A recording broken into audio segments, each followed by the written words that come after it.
Rob. And did you see the Mavericks Warriors game last night? The highlights. Yeah, so you saw all the commotion and the hubbub about a play late in the third quarter. Yes.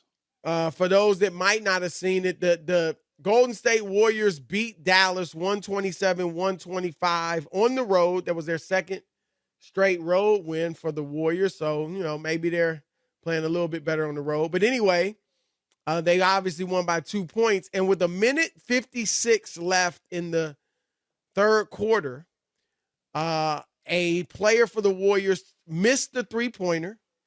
It went out of bounds off of a player, and the referee clearly signaled that it was the Golden State Warriors ball.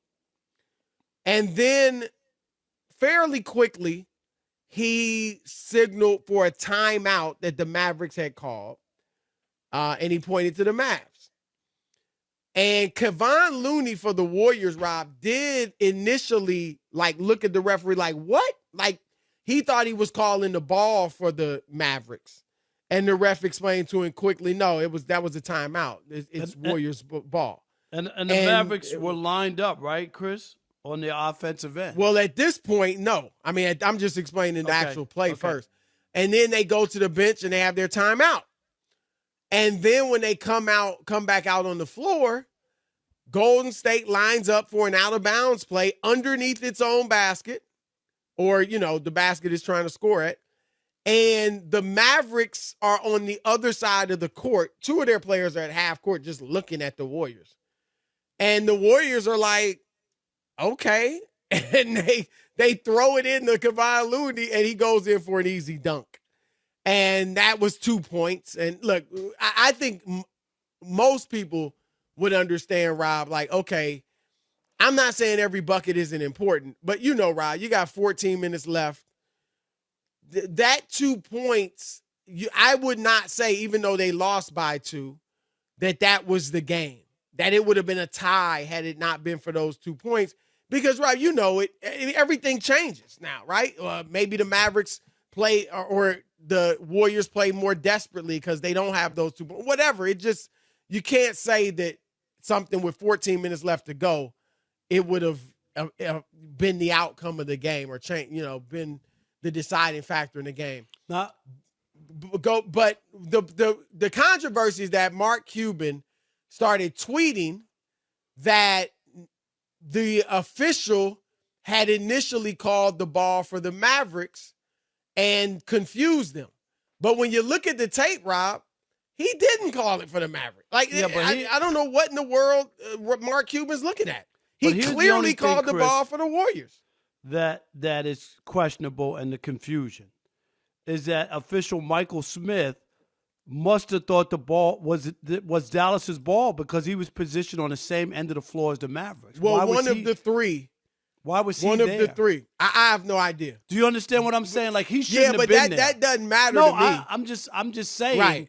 That's Cuban's argument. What is he doing there? I'm just saying he didn't know what was going on because he shouldn't have been at that end of the floor if the ball is the other way. Well, maybe he was down there because the Mavericks were down there. I mean, the Mavericks lined up down there. You got three officials. You had one at half court, one really more toward the hash mark. I'm just saying that's a little bit. And you had bit. one under the basket. It's kind of weird. This is to me. No, I'm not making it like it made the difference in the game. No, I get but that. I'm just saying, there was confusion there, and I don't know how they inbound. How do they give it the ball when you see the other team's not there, Chris? Because Rob, if a team, and I don't know, I'm not saying you're siding with the Mavericks. I'm not. My thesis statement is this: the Mavericks made a colossal error. It's not the officials' fault. They never called the ball for the Mavericks. I don't know why in the world you thought it was called for the Mavericks. Now, Cuban tweeted this too, Rob. And if this is true, then he is right and he has because he said he's going to protest. He has 48 hours Chris, to protest. It costs $10,000 to protest. I'm 59 years old. I've never seen a protest work in any sport. The last one to work in the NBA was 2008. And they changed the game? They changed. They awarded you had to replay, I think, the last minute and a half or something like that. Wow. But this would be the last 14 minutes. He's not going to win because in his tweet, he said the referee called the ball for the Mavericks. No, he did not. He clearly called it. We all watched it on tape. He called it for the Warriors. Now, Cuban, so that's wrong, number one. Number two, Rob, Cuban did say this in his tweet. The announcer in the arena announced that it was the Mavericks ball. Now, if that's true, then Cuban now has something. I still don't think the league would change, give this to the Mavericks and play the last 14 minutes of the game. But that would be something that Cuban could stand on. But here's my issue with that, Rob. I looked in all the Dallas Morning News, The Athletic, ESPN. I listened to Jason Kidd and Steve Kerr, and nobody else said the arena announcer announced that it was the Mavericks ball. Right. Just Mark Cuban. Yeah. So now that shouldn't be difficult to find out. And so if that didn't happen, you could get a replay of the game. That was on television. I know some people tried to look at it and they couldn't hear it or something. But my point, so ultimately, Rob, I think it was an embarrassing gaffe by the Mavericks. And I don't want to hear, first of all, they would have lost by 5. They hit a 3-pointer at the buzzer when the game was over. But I just think, Rob, that was their fault and not the officials' fault. And I hear you on the referee, but Rob, that's and you just said strange to me, right? Well, I said, he may have been down there just because the other team was down there. All right, let me ask you as a referee, okay? Did you ever referee, Chris? I never refereed. I umpired in college. Okay. Yeah. If the other team's not there to defend the basket, would you give the ball to Golden State to inbound? Absolutely. Okay, so you just because it's not. See, when you met like if I'm a football referee, and you got 12 players on the field, I'm not going to be like, hey, you got 12 people on the field. No, I get that. No, I'm going to call a penalty. But if you got 10 players on the field, I'm not going to say, hey, get another guy out there. I'm going to say, no, I agree with that, but they're not defending the goal at all. They're at the other end of the court. Don't you look and go? No, don't you look and go that there's confusion here. I want to make sure that you guys know it's not your ball. Nah, you should know. I'm asking. If I said it was your ball and then changed it, yes, you're right. If the announcer announced that it was your ball over the loudspeaker, absolutely. I totally agree with you, Rob. Okay. But if we never gave any indication, from tape, there was never any indication that it was their ball, then no. I mean, that's your fault for being dumb, just to keep it real. I mean, I don't know what else to call it. So I don't know. I think Mark Cuban, this is ridiculous. Now, again, if we find out the announcer announced it, then all of this I said, take it away. Because that would be a reason to think you've got the ball.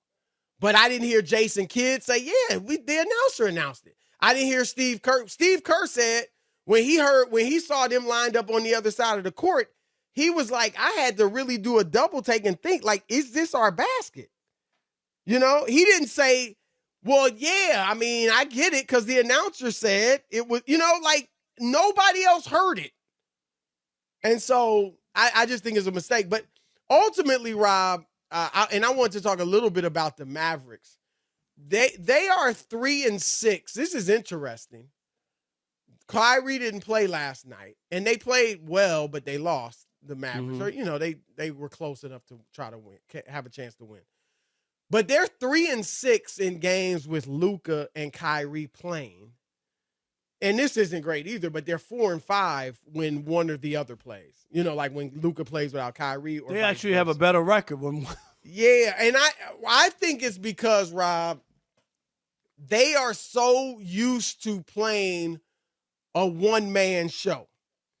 So and by that, so Luka's got the ball and he's doing his thing, and everybody's playing off him. They know where to space.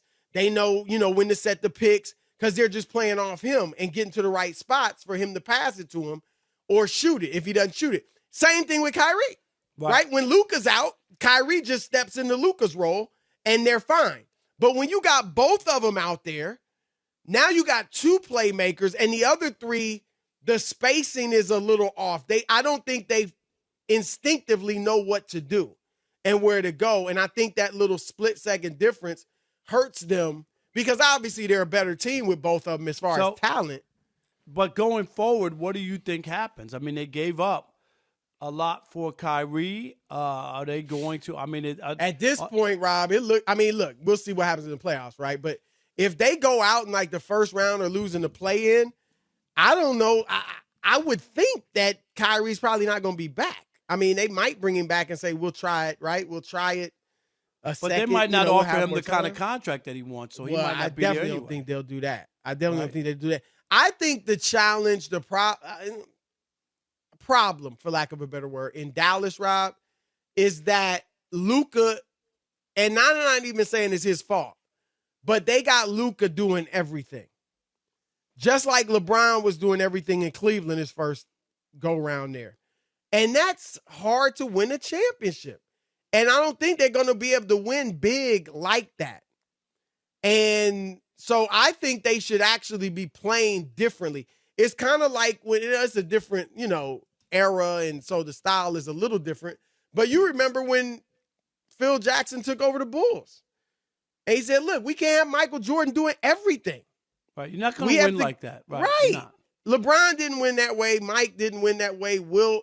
Oscar, they didn't win that way. Luka's going to win that way, who doesn't play any defense. Right. So I think the Mavericks are doing him and themselves a disservice. I get it. He's your best player, right? Because I've talked to coaches. They're like, well, who else you want making the play? Who better to have the ball than? I get all that, but if you really, I think you have to play a style that's going to get everybody involved to some degree. That's going to be conducive to winning long term. And you can't that's just a cop-out, Chris, to just say, well, he's the best player, just give him the ball, move out of the way. Well, you've tried that. Right. How's it working out for you? And it ain't working out, right? Long term, it's not going to work out. You already know that. That's insanity. Keep doing the same thing, expecting different results. You got to figure it out.